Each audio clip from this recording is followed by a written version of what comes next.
Good morning. Good morning, people. Today is Saturday, March 23rd, 2024. My name is Edward Bevilacqua. Here we are in Pahrump, Nevada, southwestern Nevada. Here we are on a Saturday morning about 6 o'clock, getting ready for our G.school podcast. So what does that mean? Well, our fundamental goal is to help you get from where you are to someplace better, from point A to point B in your journey through life. We do that through a daily podcast, which fundamentally is designed just to give you the tools to move forward in life. Good morning, Wadabebi. Good morning. So our goal is to help you learn to use the tools for a better life and to be more successful, or in order to be more successful. The way we do it is really through the worksheet attached down below. Please subscribe, share, click on the bell, thumbs up, you know the thing. Mainly share it with other people. However, our part is to help you create better habits. That's the key to to what we're trying to do. I have something else on my mind, so I'll just talk about that right now. Okay, so today for me is a big day. It is the last day of my first quarter of graduate school.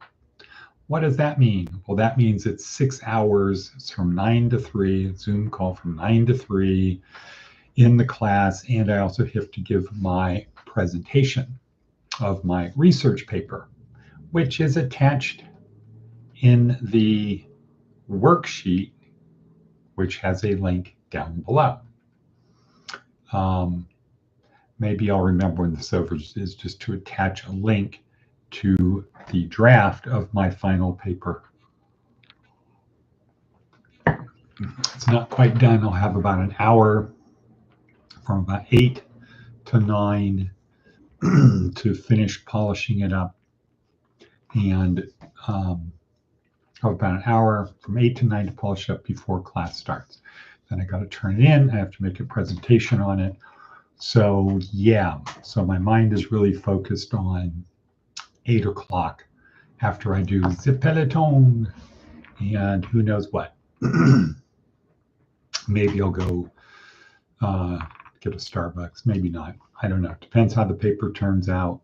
Just if it's a light polishing because the shine is held up, great. Okay, so anyway, that's what's kind of on my mind right now is my final class, and I think I'm going into it with a strong 90+%. So I'm not worried about not passing. I'm not worried about not passing well, but it's the last one. You want to finish strong. So bring it back to where we are today. This is G.school, where our focus is the spiritual. So our transformational program focuses on 4 essential aspects, 4 legs to the table of life. Physical, which is fitness and health. And yesterday I will tell you, when the mattresses came, when the truck came to unload 40 mattresses, we had people with a lot of good spirit, which, by the way, nobody should have sheets on those mattresses without the mattress covers on them. There's boxes in one of the garages. Not sure, I don't remember which one. Maybe it's in 9, but the mattress pads are in there. They need to be on the mattresses. We don't want the mattresses getting soiled or having human body oil or anything on them. They need to be pure, etc. Anyway, I digress. So yesterday when the truck arose, there was a lot of good-spirited people. Everybody deserves acknowledgement for the work they did. However, it became clear, because you go down over time. So, right, you're not as physically fit when you're 66 as when you're 36. But when the 66-year-old is in better shape than anyone else, you got to project what are these people going to be like when they're 66. So fitness and health, the number one thing, fitness and health. So we got to get everybody to focus on fitness and health, what you take in and what you do. The best thing is focus on diet, because you cannot exercise your way out of bad health. You have to use good, you have to have good health. You have to have good eating habits and things that you consume, and your body has to be good. Anyway, so four-legged table, physical, mental, always be learning. 3, emotional, control your emotions. Don't let somebody else control them. And 4 is spiritual. So Wadababy says spiritual practice helps physical health as well. Right. I think you can get to the point of saying, well, if your body is a temple, how are you going to treat it? With respect. You're going to nurture it. You're going to want it to be able to do the heavy work for you, the long work, etc. Okay. So on Monday through Friday, we focus mainly on physical, mental, and emotional. Weekends is G.school, where we focus on the spiritual stuff, because at the end of the day, that's what is really important. We have just been conditioned to believe the other stuff is more important. We're thrust into a world where the other stuff is more urgent, but we shouldn't lose sight of the brass ring, the donut. We're focused on the whole, not the donut. So we need to go down that path. We need to focus on the spiritual, and we do that over the weekend. So what is our meme of today? Copernican revolution? What? Copernican revolution.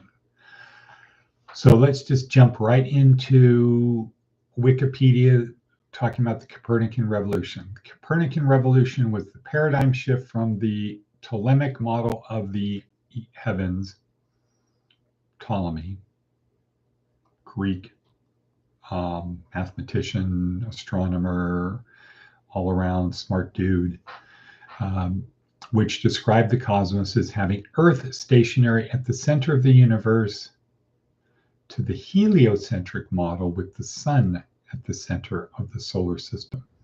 This revolution consisted of 2 phases. The first being extremely mathematical in nature, and the second phase starting in 1610 with the publication of a pamphlet by Galileo Galilei, beginning with the 1543 publication of Nicholas Copernicus's on the revolution of the celestial orbits.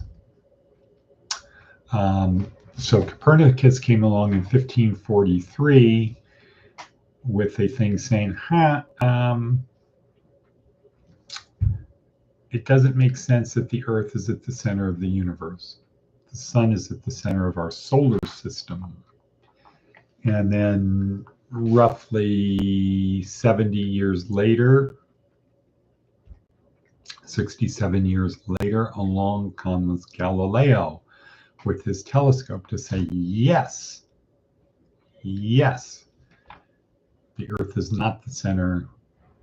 There's Saturn, there's these things, the sun is the center. Okay, so that was the Copernican revolution. And it's been applied to other things. So Kant, who is in today's TED Talk, has the Copernican revolution in morals. But I would say there should be a Copernican revolution in spirituality. And that's the premise of that would be the facts as stated in the Bible are correct. The facts are correct. The story is wrong. The facts are correct. The story is wrong. We talked a little bit about this earlier in the week. So the facts would be the car is driving down the road. It goes off into the ditch. and crashes into a tree. Those are the facts. The story is what caused it to happen. Things that maybe eyewitnesses saw. Maybe going through the wreckage. Oh, there's a rattlesnake in here. And the body's burnt up. We can't really tell, but perhaps this rattlesnake bit the person or distracted the person. And the story's wrong. So the question is, would it make sense that when God revealed the first 5 books to Moses, or let's just start with Genesis, when God described Genesis to Moses, God's approach would have been, well, this guy doesn't really know science, and so I can't keep it really high level. I can't get down to quantum level discussion because he won't make sense of it, and it doesn't really matter anyway. So I'll just keep it very simple for him, and I'll have faith and confidence that as time passes, when people learn more, when science describes or when science discovers and illuminates more about how it actually works, people will the facts will become more refined and more relevant. Does that make sense? And so earlier I described it also as like when you go to school, when you're a kid, you first learn what numbers are. Then you learn how numbers can interact by adding objects together, subtracting objects, multiplying, dividing, etc. And you work up, as you build a solid foundation, you work up more. Would it make sense? Wouldn't it make more sense that when Genesis was revealed to Moses, it was revealed to somebody who really did not have the same level of knowledge of history in the world that we had? So it was, let's keep it simple. Let's focus on the donut. The donut is, you're my people, and here's what I want you to do. So the facts are correct. In the beginning, there was no universe. And then the creators created a universe. And then eventually, 13 billion years later, man comes along. So the Copernican revolution would be to say, number one, the story of the Bible, the facts of the Bible are correct. The story is incorrect. It was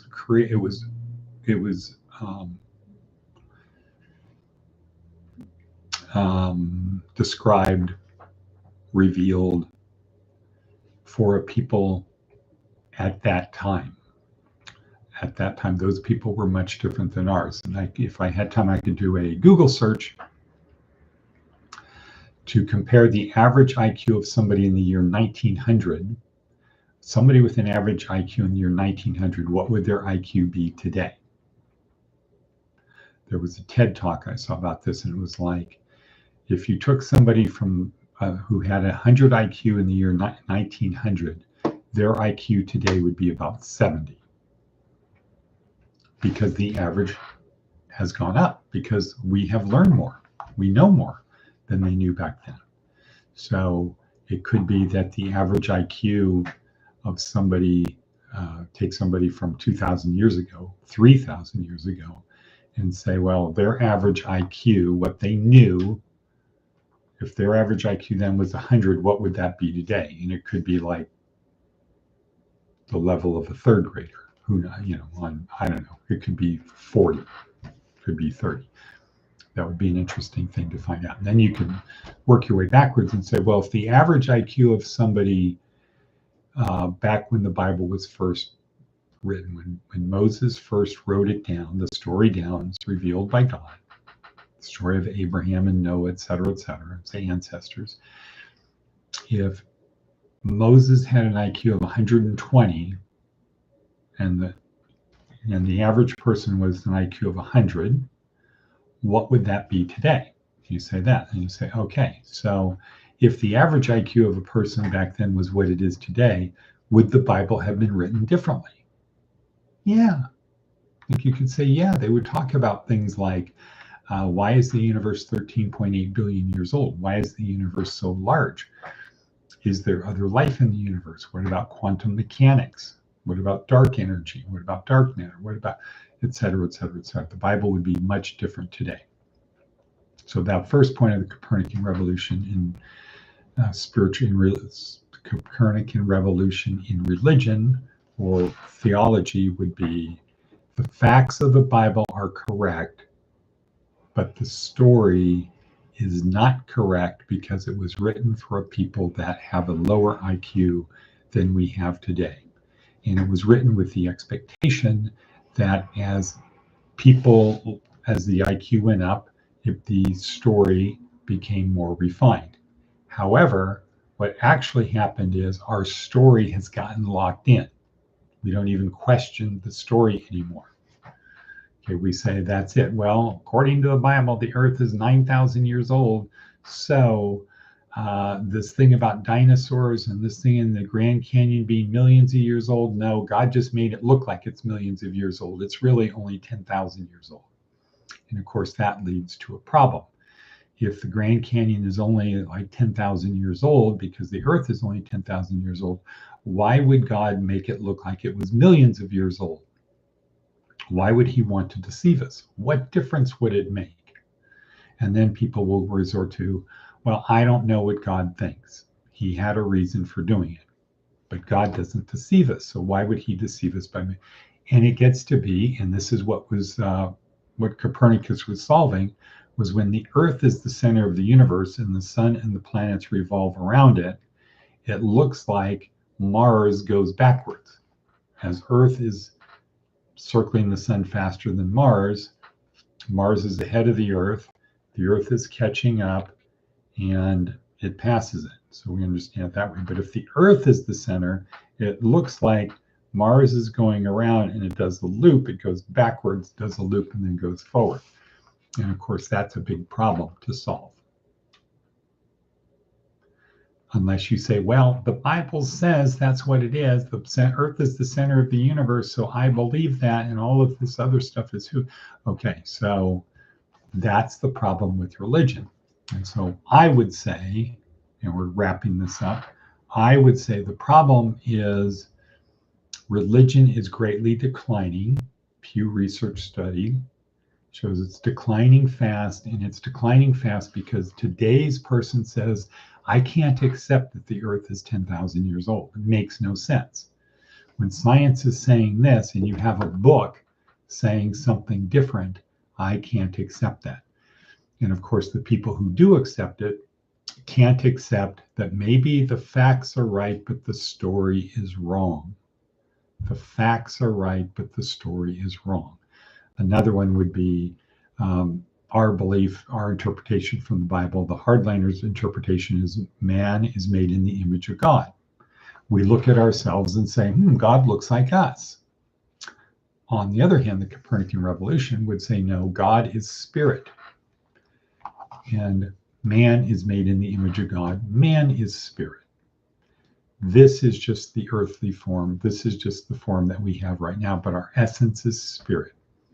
That fits in with the concept is, and God is in all things. It fits in with the Bible saying, Jesus saying, the kingdom of heaven is within. Takes a lot of the other passages from the Bible of the feeling of God is within us. Okay, Galatians, etc. So again, the facts are correct. And if you think about it, if the Creator created the universe, the Creator is in all things. All things were created by the Creator. So the Creator has a touch in all things. So it's not sort of like panpsychism. The Creator is in all things. So there's a branch in neuroscience that says that there's consciousness in all life forms. There's some level of consciousness. So you take a housefly, there's a level of consciousness in the housefly, but it's much more the level of consciousness in humans is much, much, much, much, much higher, to the point where we have a spirit that could transcend death, is what it looks like at Parnia's lab. Anyway, time is racing. We'll continue this tomorrow. Copernican revolution. Let's just start with the idea that the facts of the Bible are correct, but the story is wrong. That in the beginning there was no universe, and then the Creator created the universe, but not the story for man, because you got this problem. If he created it for man, why did he wait 13.8 billion years before man showed up? No, the Creator created it. An equally plausible story is the Creator created the universe because the Creator was spirit and wanted to experience what it was like to be baryonic, to be non-spirit, to actually have matter, to have subatomic particles, atomic particles, elements, molecules, proteins, etc. The Creator wanted to experience that. And an omnipotent, omniscient Creator, there's one thing an omnipotent, omniscient Creator cannot do, that is to experience something that doesn't exist. Can't have an experience of a thing that doesn't exist, even down to a person. Can't experience what it's like being Wadabevi until Wadabevi exists. Not possible. Wadabevi has to exist at some point in that string. And thus it would make sense, would be plausible that the Creator would say, okay, well, I want to experience what it's like being Wadabevi, but I need Wadabevi to exist before I can do that. And that Wadabevi exists in part in, the Creator exists in part in Wadabevi hyper vicariously and is always there. Okay, more tomorrow, and cut. And cut. See you, Wadabevi. Boom.